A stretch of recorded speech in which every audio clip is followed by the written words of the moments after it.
Podcast Answer Man, episode number 244. Entertaining, educational, and encouraging content that makes a difference. This is GSPN.TV. Join the community. Hi, this is Leo Laporte of This Week in Tech, and you're listening, you're smart, to Cliff Ravenscraft. He is the Podcast Answer Man.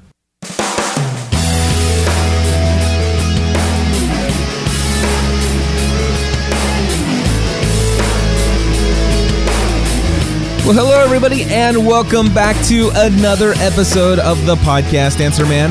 My name is Cliff Ravenscraft, and this is the podcast about podcasting, helping you take your show to the next level. That's right, there's no difference if you're a brand new podcaster, if you've been podcasting for many years, or you haven't quite yet recorded that first show.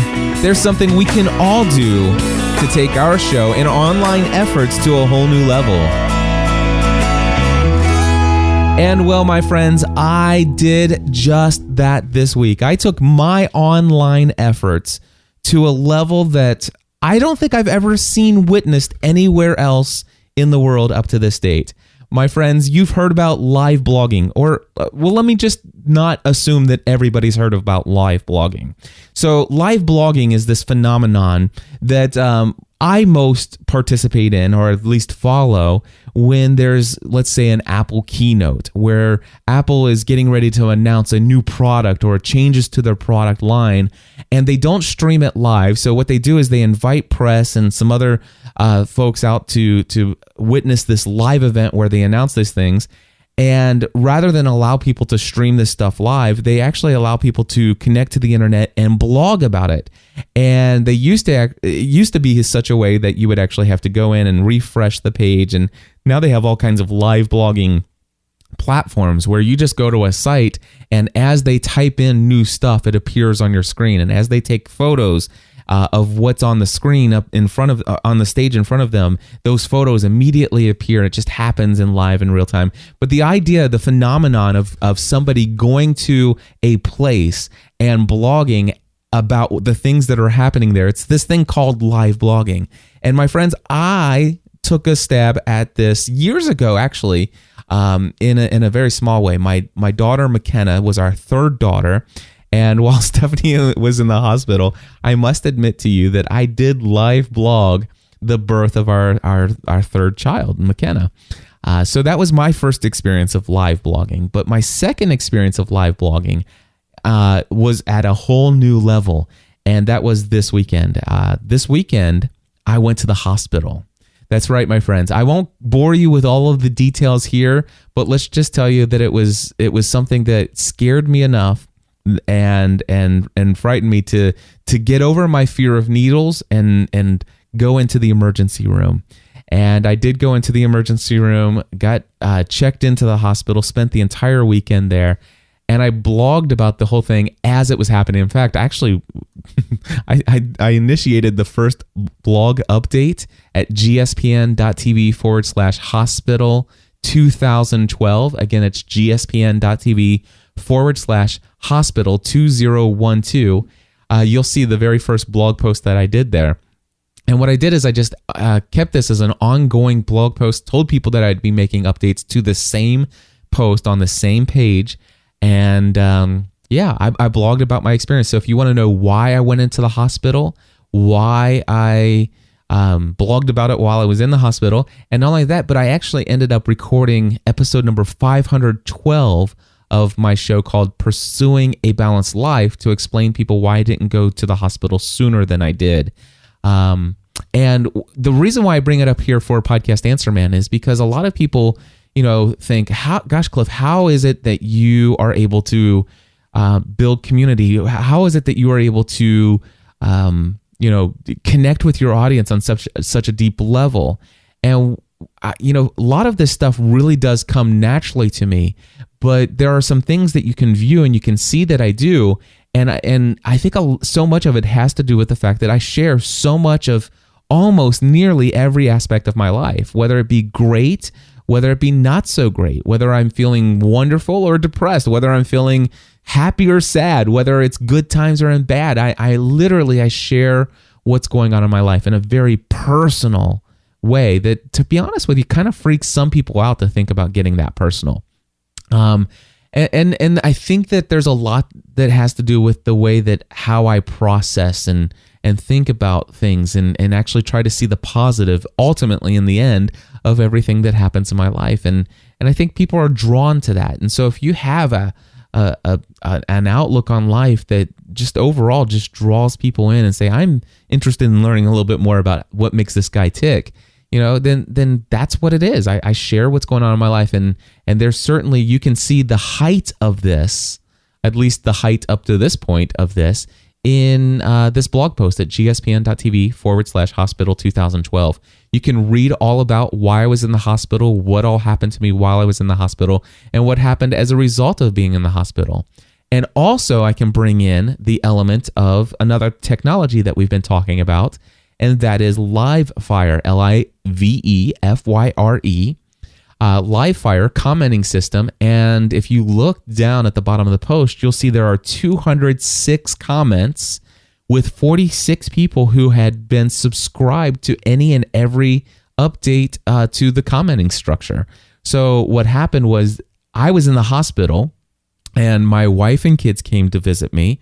My mom and dad and my brother came and visited me.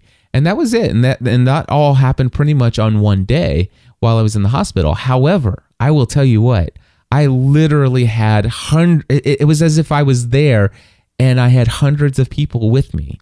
It was so powerful to have that relationship with this family, if you will, this community that is gspn.tv, including those of you listening to Podcast Answer Man.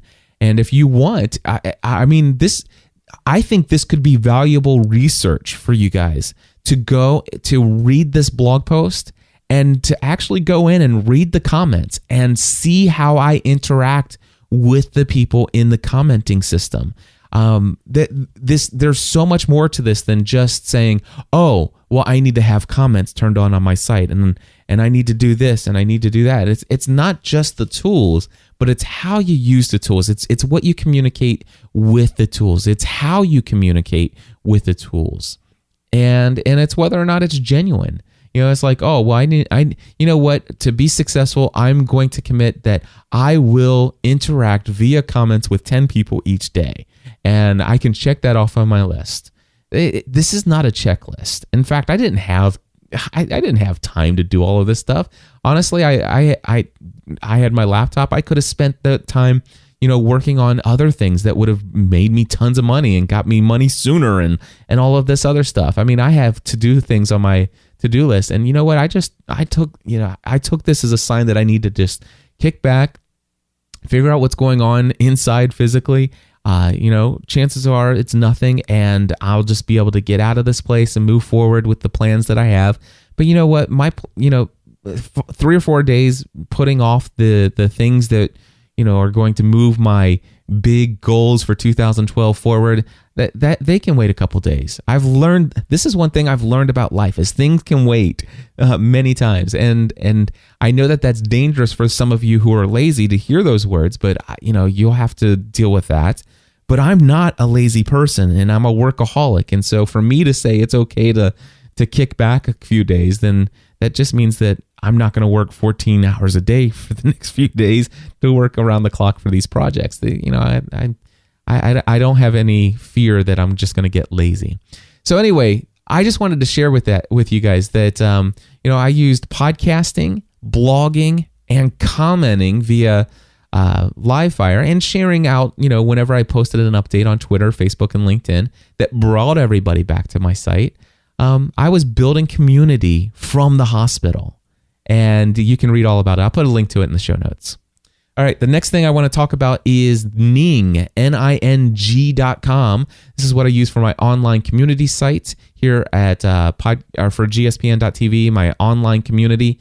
And you can find it, by the way, at gspncommunity.com.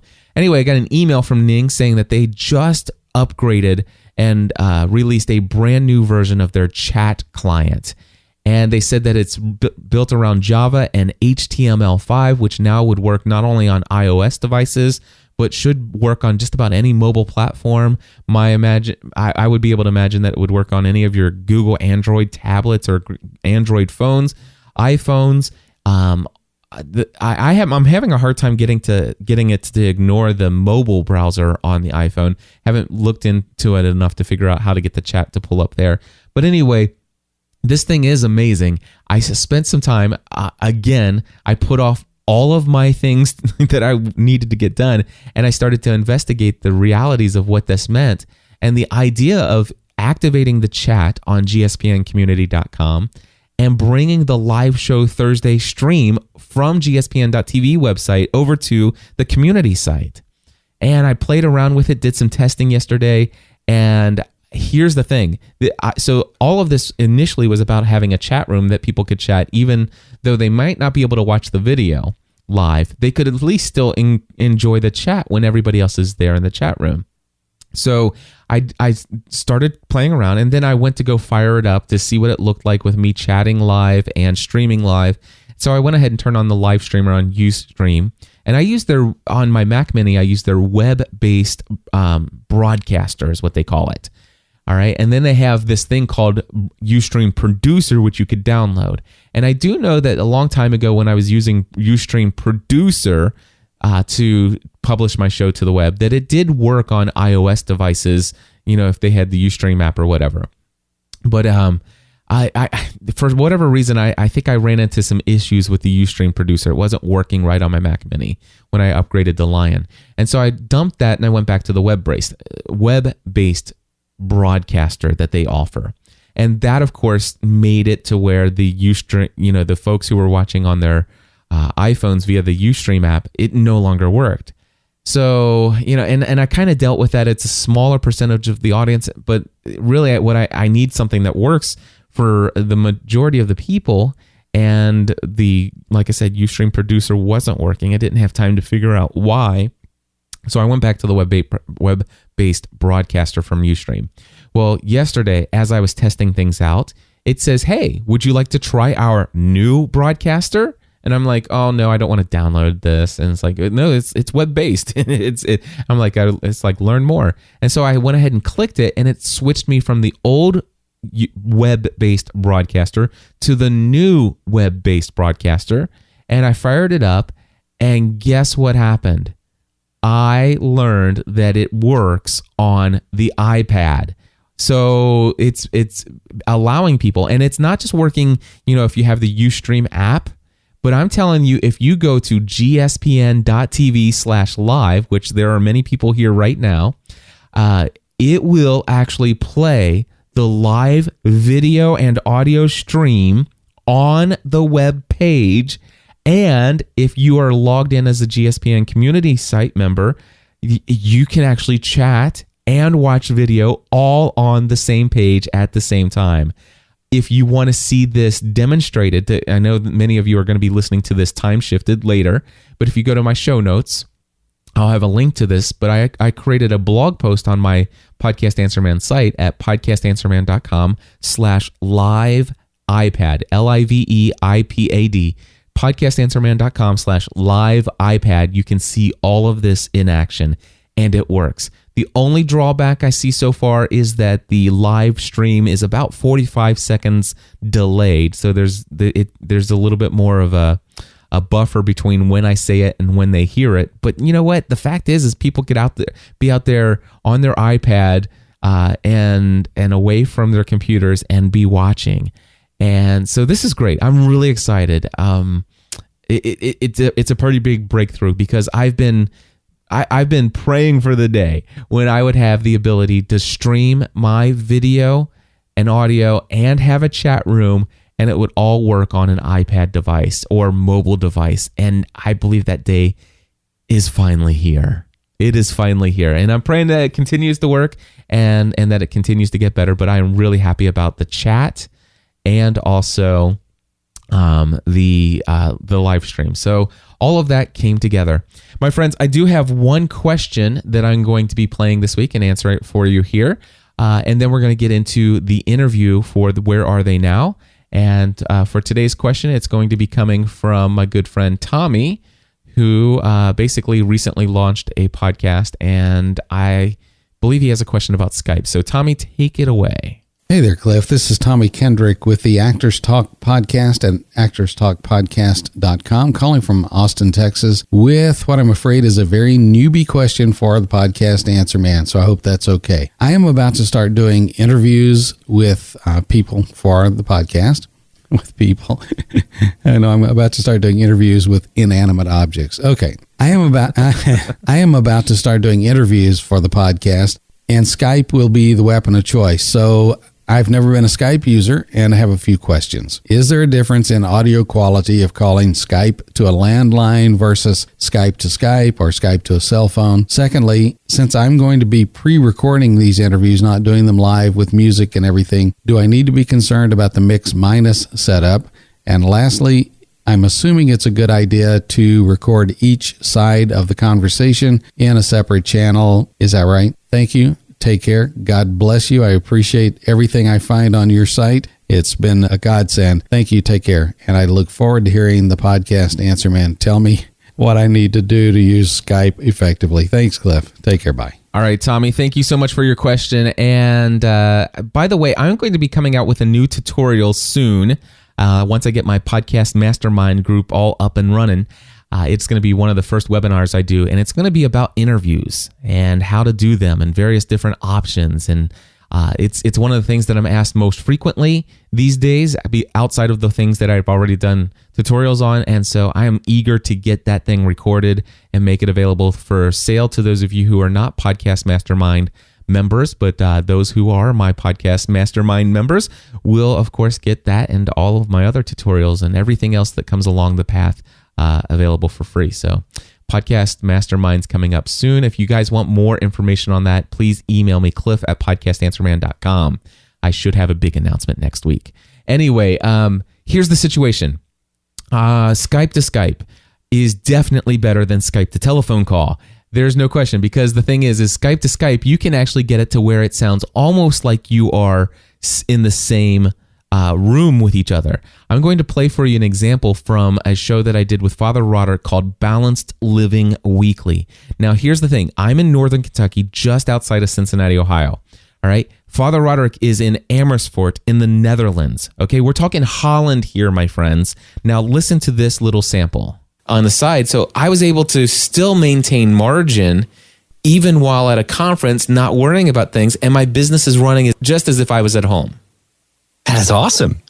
I'm surprised, actually, because it's so much of what you do is done in your home studio and surrounded by all your gadgets and technology and computers. How did you manage that? You took like a laptop with you? I took my MacBook Air. Matter of fact, I did not even take my iPad with me. All right, so there you go. That right there is an example. I mean, honestly, tell me, doesn't it sound like we were in the same studio together? And here we are, half a world apart from each other, and we sound like we're in the same studio. Now, the thing is, to be able to pull that off, I will tell you there are a bunch of factors that are involved. High speed, good quality bandwidth that's reliable on both ends. Pretty decent computers, that are not overtaxed, on both ends.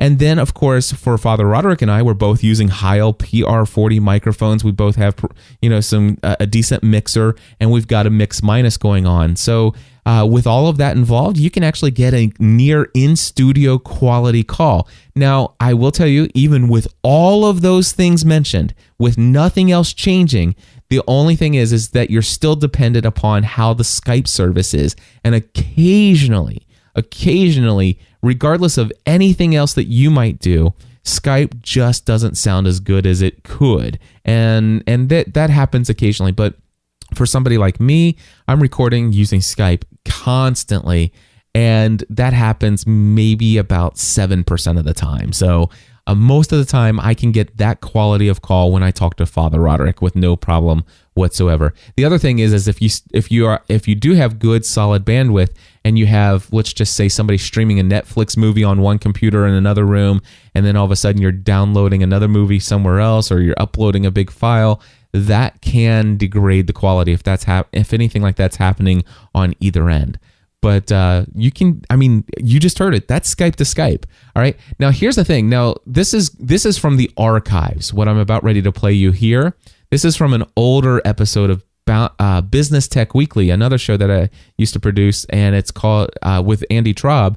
And this is back when Andy simply just had a Logitech headset, or he might have actually had a Plantronics or something else. But anyway, he just had a USB headset. And here's Skype to Skype again, but here's the quality of what it's like when the person on the other end of Skype maybe just has, a headset. Certainly, that's going to be your highest quality. Though, if you want something that's a little bit easier on the post-production end, Andy, you were using Adobe Connect there for a while. That seemed to work pretty well, or did it? Yeah, no, Adobe Connect Pro. There's Adobe Connect Now. That's a free version. Only allows up to 3 users, I think, in the room. Okay. But Adobe Connect Pro is the paid version, $45-$55 a month. Allows 100 people in a room.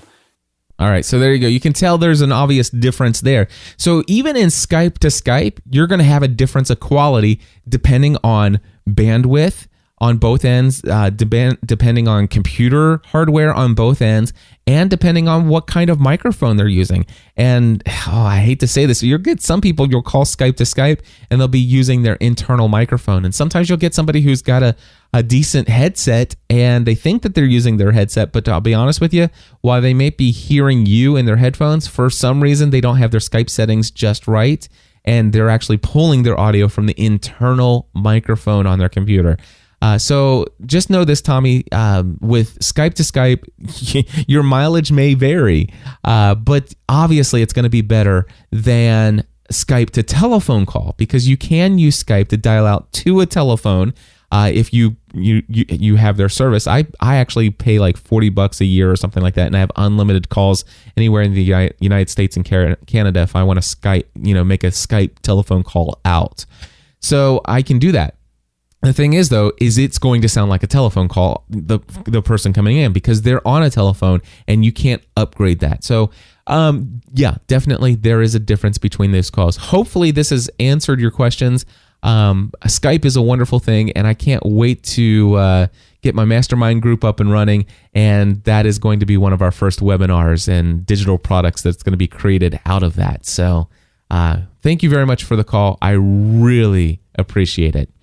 All right, my friends, it is time for us to move into our Where Are They Now interview. This one is with Connie Williams and Sheila Tidwell of ConnieandSheilaTalk.com.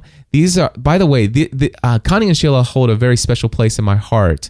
And the reason why is Connie and Sheila were the very first clients that I ever had who paid for me to come spend an entire day with them.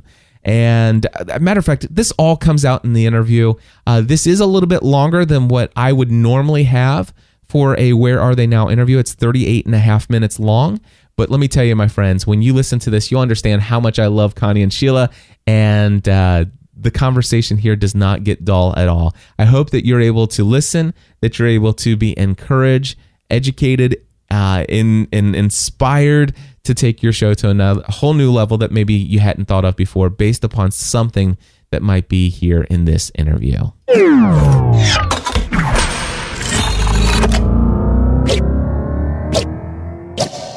All right, everybody, I have on the line with me right now my great friends from Nashville, Tennessee, Connie and Sheila from ConnieandSheilaTalk.com. Guys, thank you so much for coming on the show. Hello, Cliff, and Happy New Year. Happy New Year. Hey, everybody. It's Sheila. It's great to be here. Hey, we're very excited. I was going to say, yeah, it's really our pleasure to be here. We appreciate the opportunity. Well, as you guys know, I'm doing the whole Where Are You Now or Where Are They Now interviews. I just love to see people crushing it in the world of podcasting.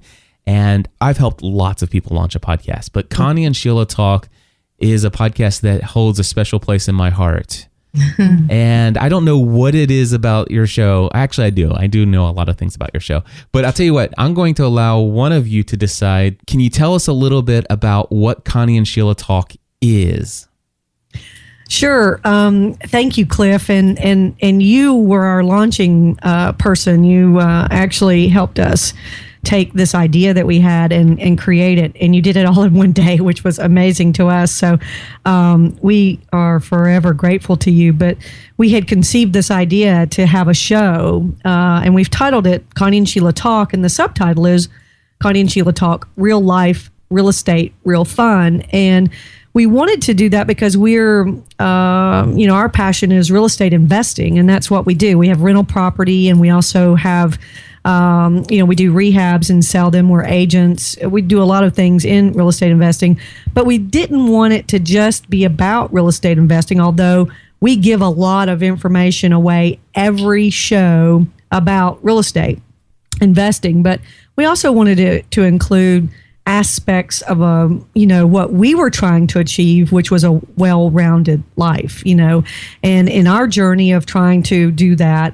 we share that with everybody else. And also the real fun part is it's real fun for us to do that. And so that's kind of how that all came about. I was just going to interject here too, that we realized when we got into real estate investing that we were just a little bit over the top with it. We were a little bit sick with it. You think? And that not everybody wanted to talk about real estate investing like we did. And so we knew if we did a podcast and we talked solely about real estate investing, we were going to lose a lot of people's interest. And so we got to a point in our career where it wasn't just about real estate investing anymore. When we got a little bit healthier and we got a little bit more balanced, we brought a little bit more of the real life and real fun aspect into our lives. And so we were able to turn that show into something that we felt like was more balanced and not just totally revolving around real estate investing, because our life had for a time had taken a big turn that way. Everything revolved around real estate investing. But like I said, we were a little bit sick about it. We were a little bit unhealthy with it. And so we have found a way to kind of bring all of that into one show in one area. And that works for us. Well, I'll tell you, if it was about real estate investing only, I don't think that I would have ever really listened beyond your first initial episodes to see how things were going. But I will tell you that out of the 84 episodes, I've probably listened to over 50 of them. Oh my gosh, wow. Thank you. I have, and most of them along the way. So, just missing a couple here and there because of just how busy the schedule is on my end. Wow, that's a big deal. Thank you. But yeah, absolutely. And I love it. And here's how I would categorize your show and how I express it to others is, it's a show that is primarily focused on real estate. But when you understand that success principles are easily translated from one industry to another, this, in my opinion, is probably one of the best business self-help, self-improvement podcasts that is out there being produced today. Wow, thank you so much. That feels good to hear that. It's right up there next to Dan Miller's 48 Days to the Work You Love, and also and Dave Ramsey's new Entre Leadership podcast, which, by the way, I just want to say personally, I dig your guys' show a ton more than the Entre Leadership podcast. So thank you, Cliff. I haven't heard that. I didn't even know Dave Ramsey had an Entre Leadership. Yeah, I did. I just got his book for Christmas, but I haven't started it yet. I did know. I'd seen a couple of postings on Facebook. Thank you, Cliff. That is such an honor. Thank you. But now I do listen to Dan Miller's podcast religiously. Yep. So, Cliff turned us on to Dan Miller as well. Well, I'll tell you what, let me ask you this. How did you both, individually, or did you find out together about the world of podcasting? How did podcasting come on your radar? Yeah, that's a great question, because a lot of people, even now, but back then, this was back in March of 2010, we had never even heard of podcasting, didn't have a clue what it was. And the way we found out about it was we had called a local real estate investor, Jonathan Nation. You know Jonathan, you're friends with him, I think. Absolutely. But I knew that Jonathan was a very, very good at web design and just internet stuff, And so Sheila and I had been talking about creating a website to sell some merchandise, some products. We weren't there yet. We didn't even have the products, but we were already looking at, okay, how can we do this when we develop it? And also we had read in a newsletter, a local real estate investing newsletter, that Jonathan was going to be doing a table topic during the week of a cruise that Sheila and I were going on. We were going to be missing the monthly meeting, and he was doing a talk on RSS feed, which I didn't know what that was either. And he had mentioned how many he was reading, like 500 articles a week or something. And I thought, that is just insane. How does somebody keep up with that much information? So since we were going to be gone, I called Jonathan and said, will you just kind of give me the quick version of what your table topic is about? And then also I want to talk to you about this website thing. And so the more I told him about what we were wanting to do, he said, I think what you need before you even do a website or anything, or just doing a website alone, is you need to have a podcast. And I felt like an alien. I was like, a podcast? What is that? And so PodCamp, ironically, was about 2 weeks away, I think.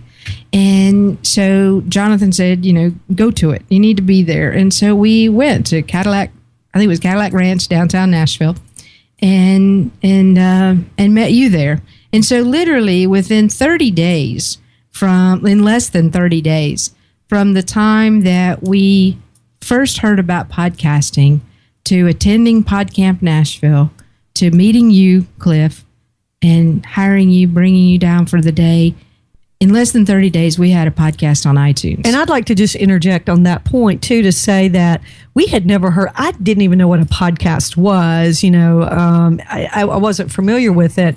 But the important thing was that in our goals that we had set for 2010, we wanted a format where we could speak share our experience with real estate investing. And so we were looking at the ways and the avenues at which we could do that.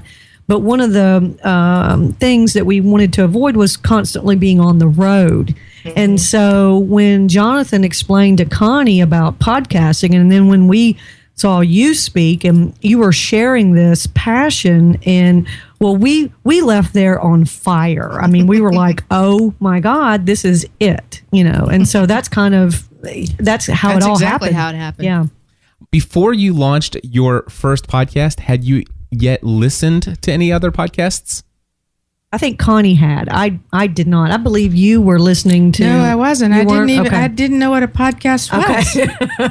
That's great. I had no idea. I had an iPod and it was packed with music, but I didn't know there was this whole other world where people were sharing all these cool things. March of 2010 was this big revelational type month for me. Yeah, so we were It's revelational award. I don't know.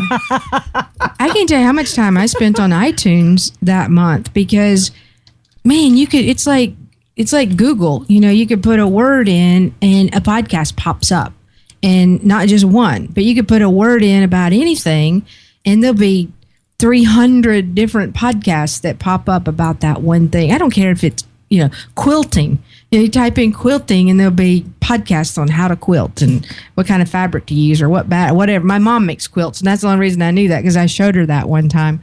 But I spent that month going through there and really thinking about, what kinds of things that I would like to listen to. And I searched those out, and I think by the end of the month, I had over 700 different episodes of podcasts on my iPod.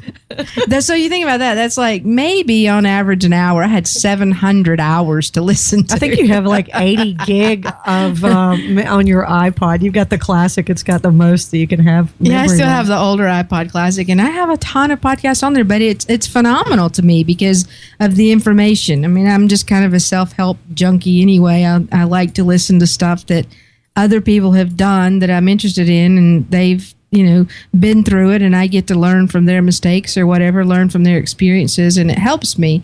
And so I was just amazed at the information, the amount of information that you can pull off of iTunes and dump it on an MP3 player and listen to it. I loved it. I think you guys are the first people that I've ever talked to where your own podcast was the first podcast you had ever subscribed to. I think that's brilliant. I absolutely love that. And I'm going to use that from now on. This is perfect. Like that, I guess the first one we ever heard was our own. That is great. Let me ask you, what are some of your favorite podcasts today that you subscribe to? I would like to answer that because I have a few on mine. I listen to your podcast, Answer Man. I come up with a lot of great ideas from listening to that. I also listen to Family from the Heart, and I'm a big fan of the Hunger Games. And hey, by the way, I don't know if you heard this or not, but Taylor Swift and the Civil Wars are doing a song for the soundtrack for the Hunger Games. Yeah, it's a great song too. Yeah, I haven't heard it. I'm not a huge fan of Taylor Swift, although everybody else in my family is, but I really do like that new song for the Hunger Games. Yeah. And so I listened to those three of yours religiously. And then I also listened to Pat Flynn. I've got Dan Miller. And there's the real estate guys. They're out of California. I listen to them. And those are probably my top that I listen to on a weekly basis. All right. What about you, Connie? We were fortunate enough last week to have Pat Flynn on our show of the Smart Passive Income. And so I really do love his show. And there is a guy named JB Glossinger out of Fort Lauderdale that I listen to. He's got an online community. It's called Morning Coach. It's a self-help motivational type podcast, but he has turned it into a membership site. So it used to be daily, 5 days a week that you could get this podcast. And now he only does a free iTunes podcast on Mondays, and you have to join the community to get the remainder of those. Obviously, podcast Answer Man. We love that one.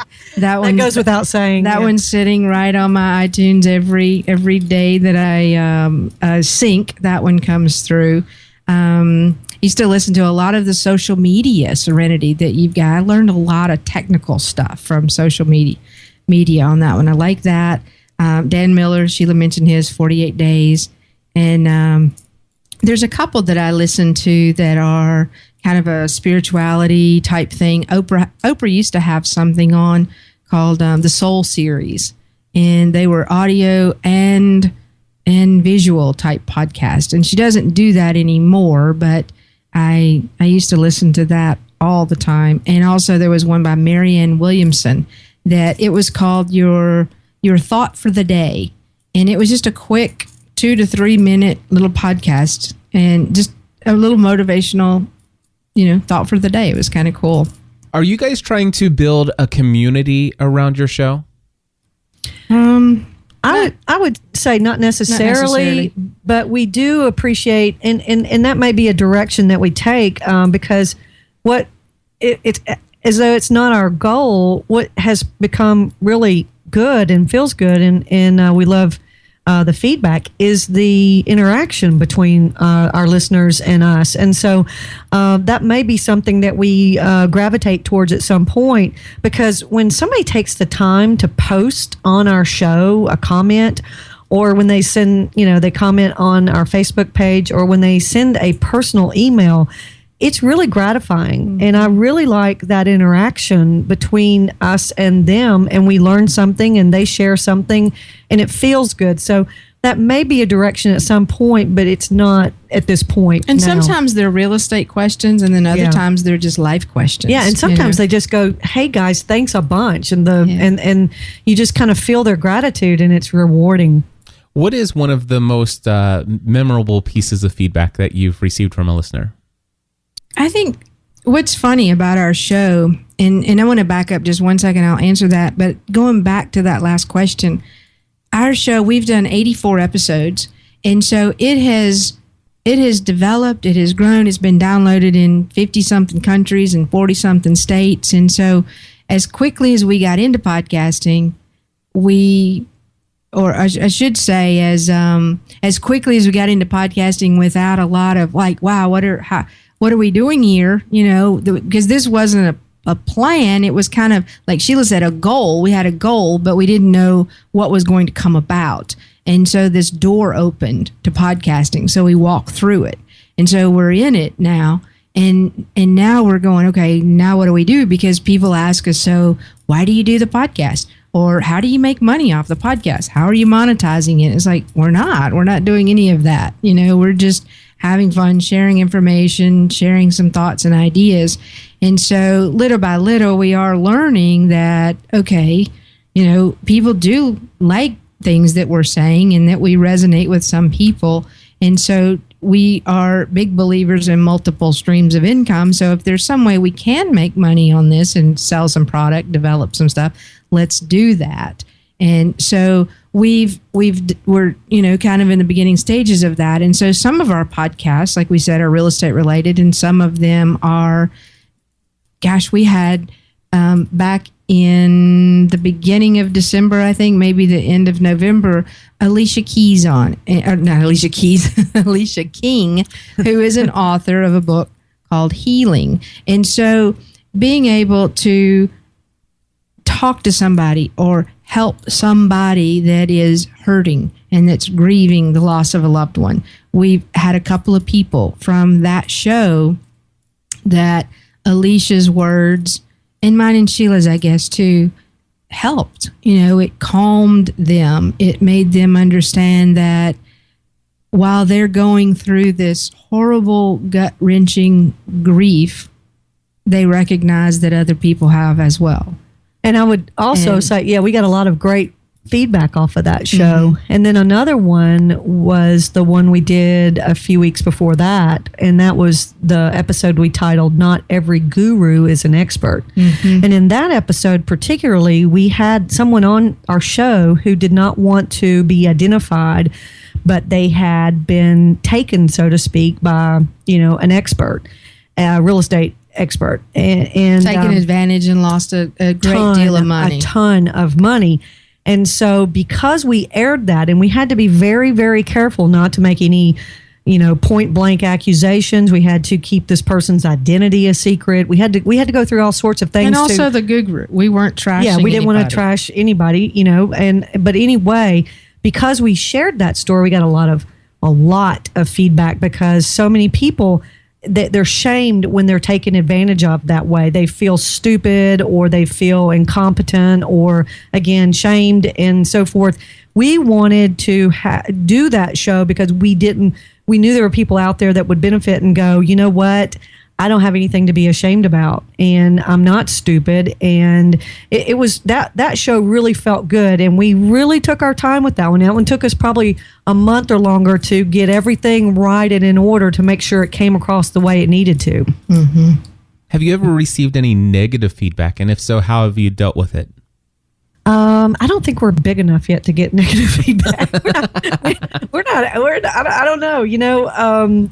I'm trying to think. There was one time that we got an email about a book, because we talk about Robert Kiyosaki a lot, because Robert Kiyosaki, if you don't know, wrote the Rich Dad, Poor Dad book, and then subsequently has written a lot of Rich Dad series books. And he's a very intelligent man and a real estate investor. And so Rich Dad, Poor Dad basically changed our life. And so we refer to Kiyosaki's teachings a lot. And so one young guy was a little critical of that, but I think that it was more of a mentality type thing. I know that we've talked about Dan Miller a lot here, but he tells this great story about a guy that was really skeptical about buying Dan's book. It's like, am I going to pay $15? And, is it going to be worth it? And what am I going to learn? And so when you just come into it with all this negativity, it's probably not, you're probably not going to get your money's worth, because you're going to criticize everything about it, because so many people, I think, ruin their opportunity for success by just starting out with that negative attitude. And so this guy was very negative about Kiyosaki's message and how, what he teaches, it can't be done. It's not that easy, and not everybody can do it. And so I don't know if he had tried and lost money or what, but, that was unfortunate. And I'm sorry that, maybe he didn't have a good experience in real estate investing. But I just find it interesting when people say something can't be done just because they haven't done it. And so it makes me want to say, well, it works because it worked for us. But that's really the only negative thing I think we've ever gotten. Yeah, and like I said, we're not big enough yet. When we get really big, we'll get a lot more. I think the bigger you get, that's when you are open to that. Mm-hmm. So we're looking forward to that. Bring on the criticism, folks. What's the email address? We can handle it. I remember when that piece of feedback came, and the following episode, you guys had even addressed that negative feedback. And I think that you did it in a very a very gracious way. I think it was handled extremely well. Although the person was, obviously not too happy with the fact that you shared that book, I think that the way you communicated to that person through your podcast and also communicated to others who might have similar reservations about the book and self-help books and nature and stuff like that, the way that you communicated to them, I think was very good. You took the approach of trying to understand it from their perspective and seeing, how they could come to that and to put yourself in their shoes, but then to explain your part of why you find these materials so valuable. So I just really want to say that I enjoyed listening to that episode and how you handled it. I'd like to just respond to that real quick. Thank you very much. And I'll be honest with you, we responded that way because we learned that from you, because in listening to your shows, when you get negative feedback, you address it right off the bat. You come right out, you lay it right out on the table, and you discuss it. And so I think that's a healthy approach. And so that's why we did what we did. Mm-hmm. Excellent. I think, too, giving people the opportunity to have an opinion. It's okay if we all have an opinion. Yeah. And it's okay if it differs from ours. Yeah. What works for us doesn't work for everybody, and that's okay. Yeah. On average, how much time do you spend preparing for each episode that you produce? That varies. But I would say when we have a guest on, especially if it's an author, which we've done quite a few authors this year, and because, this year we were like, hey, Cliff, we want to learn how to Skype people in, and you helped us do that. And so we've Skyped a lot of people in this year, and it's been great. But when we're preparing for an author, they've written a book, we do a lot of research on that. But we spend less time if we do a real estate show. Yes, we do.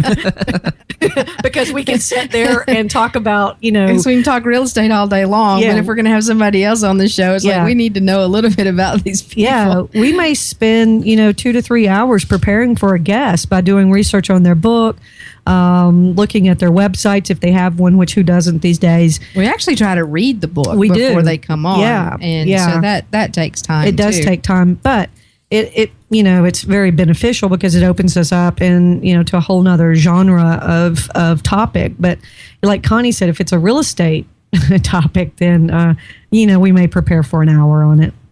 Do you find yourselves using social network sites like Twitter, Facebook, LinkedIn to connect with your audience or to build your audience? We are so bad at that. I will just tell you. Sheila and I both have a Facebook account. We started a Facebook account for Connie and Sheila Talk at some point last year, and we post things on that because Connie and Sheila Talk Facebook is typically more directed towards the real estate. Like we'll put a picture on there. We call it our picture of the week, and it's usually something really nasty, gross from some house that we went into. That because we look at the type of houses that we look at are usually really distressed properties, and so there's always something really funky in them, and we'll take a picture of it and we'll post it on that Facebook page. So that one just kind of is more, we don't really communicate with people so much on that as we do on our individual Facebook pages. We do have a Twitter account under Connie and Sheila, and I bet we may have tweeted 65 times. Maybe that's what's on there. I don't even know what it keeps up with it, as you know, how many tweets. But I don't know. I just find we're not even LinkedIn. We don't have that because I always thought LinkedIn until I just heard Pat Flynn's episode with the guy something House. I can't remember his first name. Lewis House. House. Yeah. He was big on LinkedIn, but I had always thought that was just kind of more for professional settings. Like if you're looking for a job or you're looking for, a career, LinkedIn can help you do that. Well, we weren't looking for that, so we didn't ever link in. I will say this, not to interrupt you, but what we have done by using Facebook and inadvertently, we're sharing what we're doing. So we'll post, like Connie said, we'll post our before and after pictures of our rehabs, and we get a lot of responses. Well, we've sold probably 3 houses this year because we posted things on our Facebook. Other people went, wow, I want that house, or I want this, or I want that. And not only that, but and I know that wasn't your question, but our podcast has really legitimized us within, in the community of real estate investing. And we've gotten deals because people have listened to our podcast. We closed on 5 condos in October because a gentleman had listened to our podcast that was relayed to by another friend, said, he was looking to sell his condos. And this friend said, hey, listen to this show. These girls are all over it. And he listened to a couple of our shows and decided to sell us his condos. And also friended us on Facebook. So he could see what we were doing. Inadvertently, we do use it, but we're not good at it. That's fine.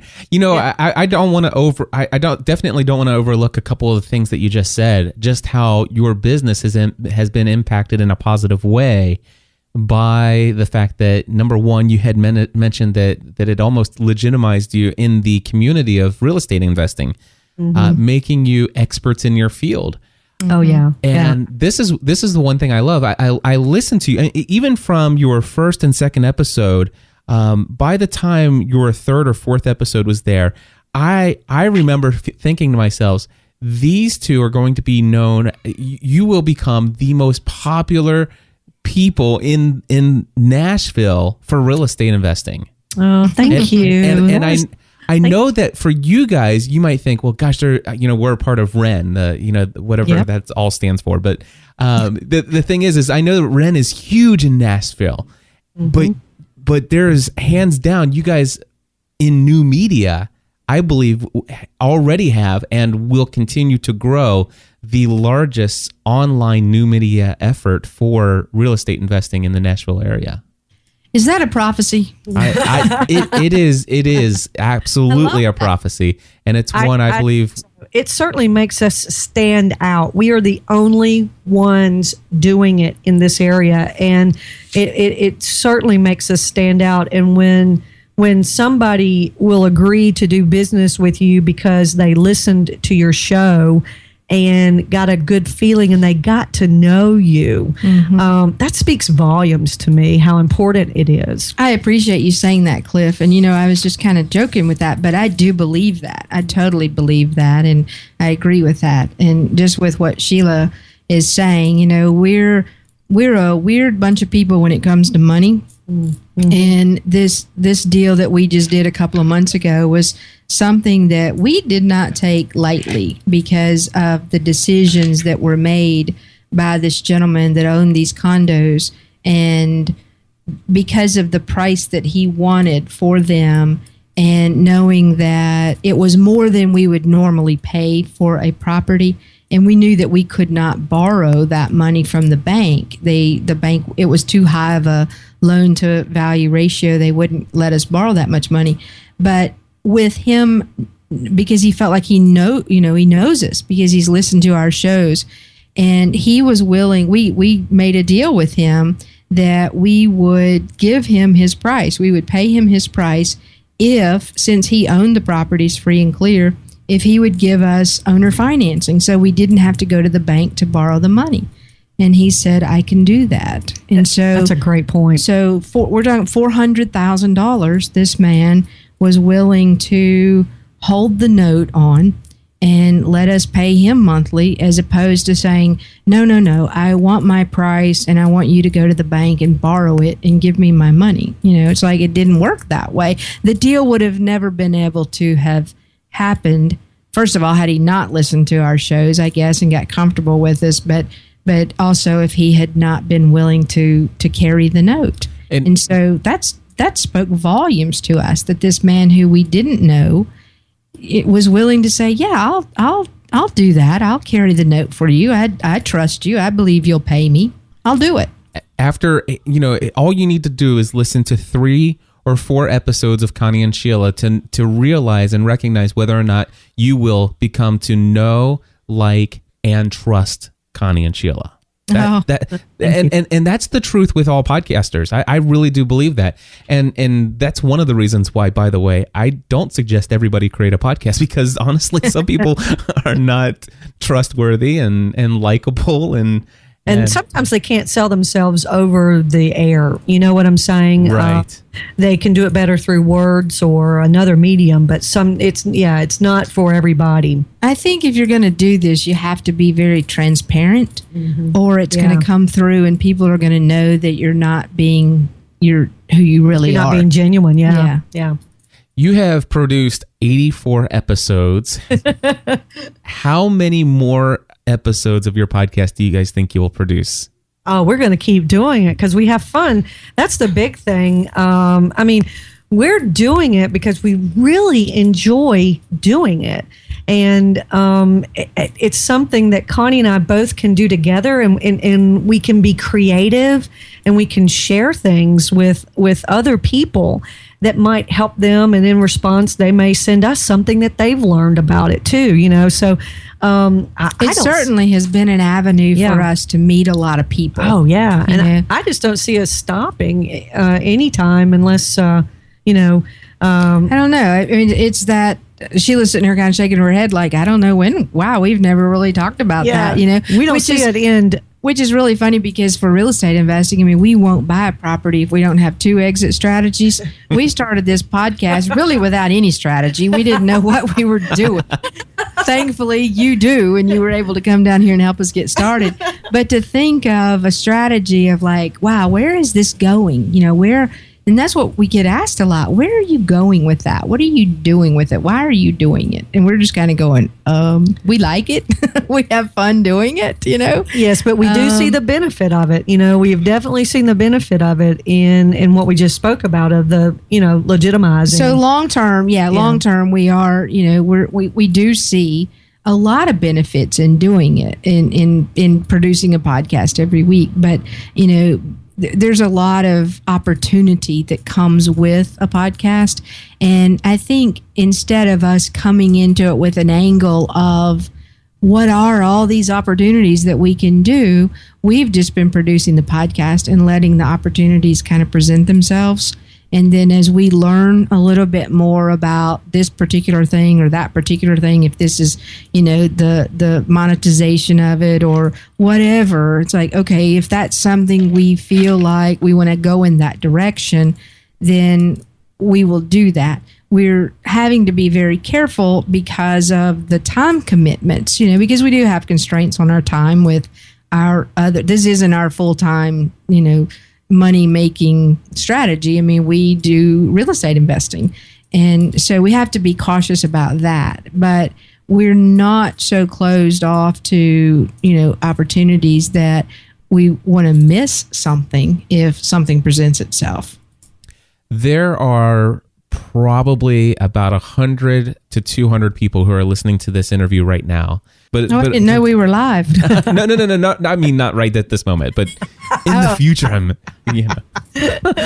my time traveling abilities. But okay, so there are thousands that will listen, but there's about 200 people that I'm going to point out listening to our voices at their moment in time. How's that? Okay. Wow. That have been listening to several episodes of Podcast Answer Man, maybe for weeks, months, and maybe even somebody who's been listening for years. They've been thinking about launching their own podcast, but they've never yet done so. What would you say to that person? Well, one of my favorite quotes is by Walt Disney, and he says that all of our dreams can come true if we only have the courage to pursue them. And so I think that people who want to have a podcast, and that's a dream of theirs, it's just a matter of taking that step, that first step. And so if that's being courageous, then that's the first step in making it happen. But it really boils down to whatever it is that we're wanting to do, we have to take action. I mean, we can just sit and dream about it all day long, but it's never going to happen if we don't get up and do something about it. And for some people, that is courageous to step out there and do it. And so that would be my advice, would be to find somebody. Sheila and I both are huge believers in mentors. And when we don't know how to do something, if it's something we're wanting to do, something we're passionate about, then we find somebody doing what it is that we want to do. and hire them. Ask them, will you mentor us? Will you show us how to do this? And that puts you so much further down the road than trying to do it all yourself. We can't do everything ourselves. We need help. And it's okay to ask for help. Absolutely. Well, I'll tell you, it has been a privilege and an honor to first meet you in Nashville in 2010, to spend a day in Nashville helping you guys get your stuff set up and launched, and to develop the close friendship that I believe that we have developed over these years. And it seems so much longer than 2 years. Yeah, It yeah, does. It in really a good way. I will say this: it was our pleasure, and it was our honor to meet you.